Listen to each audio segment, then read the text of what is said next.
like you have a tough, exterior about you and you can take that coaching. Yeah. So I really think you have to do a lot of research and try to get out. Don't tell them you're coming. Come Yeah. to a game. See how they act, on the bench and how they connect with the people on the bench, how they coach in the game.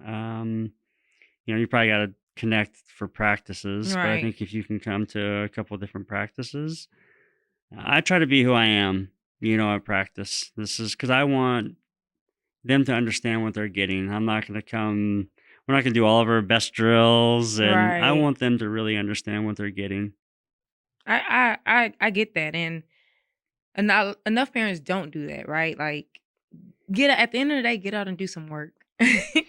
Like, Yep. that's really how you're gonna know, because when a coach is recruiting, some coaches, some coaches are themselves regardless. But at the end of the day, the general rule is like they're recruiting. So Yes. they're gonna tell you things that you want to hear. They're gonna Correct. tell you all the good things. Yes. But it's important to see everything, Yes. because it's not gonna always, like you just said, it's not gonna always be all flowers over And here. it's not, and I always say this. I'm not trying to be a salesman. Yeah.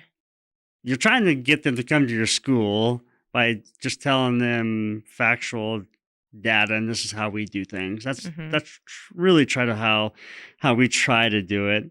Um, Obviously, is there a little bit of salesmanship there because you want them to come to your school? You're trying to get them to come to your school, but I also think you have to.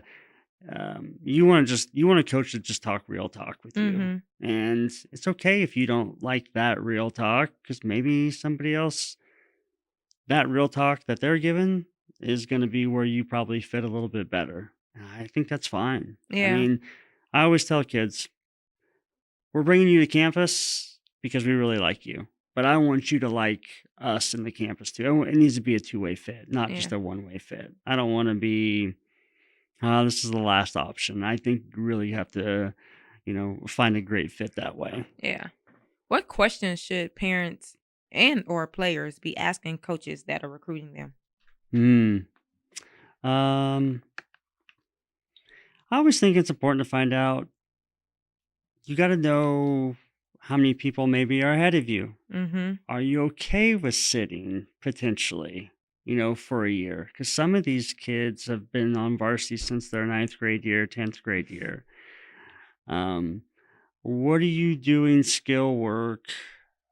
How do you see me fit in the program? Um, how can you make me better? I think Mhm. asking the coach if they know my game, That's a good one.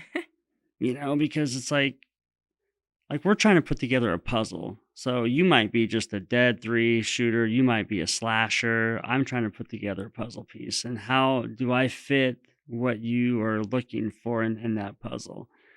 Um, what else? I think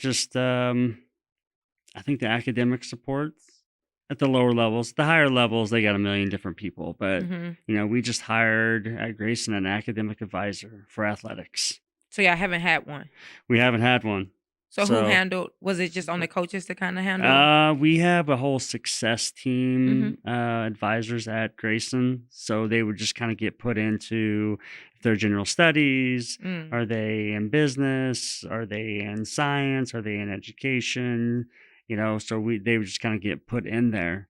Where now we have somebody specifically going to help them because they'll understand the back end, like what you need for Division 1, what you need Oh, for that's good. Division 2. I think it's going to be huge for us. Yeah. Yeah. And I'm glad you said that. A lot of times I hear where parents will say, one of the reasons they're hesitant about JUCO is they feel that the classes that they take at the JUCO won't transfer to the Division 1 level. Can you kind of talk about that? Yeah. Uh, Most classes are going to transfer. I would say 90 plus percent. You're going Mhm. to go to a school, maybe it's a Christian college where you have to take religion courses or something like that. Or maybe you're going to a different state, you have to take that state history. But if you get an AA from a junior college, 90 plus percent of your classes are going to transfer or more. Yeah. It's the requirements at that university that they're going to next is really what you have to end up taking. Right. Don't take joke classes. Wait, can you look in that camera and say that one more time? Please do not take joke classes. Basketball, weightlifting, underwater basket weaving, those classes don't transfer to most universities. And now, okay, you graduated, but you're going to have to retake some classes. You got to take more classes at the next spots. Yep. Please take classes that are going to transfer. I That get it, they're easy, and we're trying to build GPAs here, a lot of general studies and stuff like that. But and it's fine doing general studies, but just like I know if we take general studies at Grayson, Mhm. what we would do is okay, like they're interested in let's say two different things. They want to maybe go into something science wise. We'll put them in 18 Mhm. classes or credits science wise. Maybe they're interested in criminal justice. We'll put them in 18. So they're going to take real classes, but we're going to just kind of put these 18 credits here, these 18 credits there. So when they leave, they've already maybe, okay, at the end of the year, the second year, like, I think I want to lean towards criminal justice now. We gave them two opportunities, Right.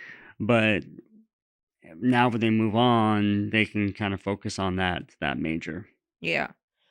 That makes sense. Now, let's go the other way. So I hear that, and then Hmm. I also hear you have the parents who say, "Well, my athlete graduated top 10% of my class, or my athlete has taken, some of them have already taken, college Yeah, classes in yeah. high school."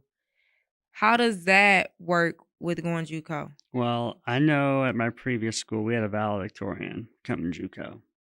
Wow. She just happened to probably be kind of like you. She tore her knee. Mhm. She was in a tough situation where she didn't have many opportunities, but she was a valedictorian. I've had a lot of smart kids. I don't think the narrative that kids are if they're all bad academically at JUCO is wrong. I Yeah. think that's a false narrative. Mhm. I mean, and we coach girls, so Right.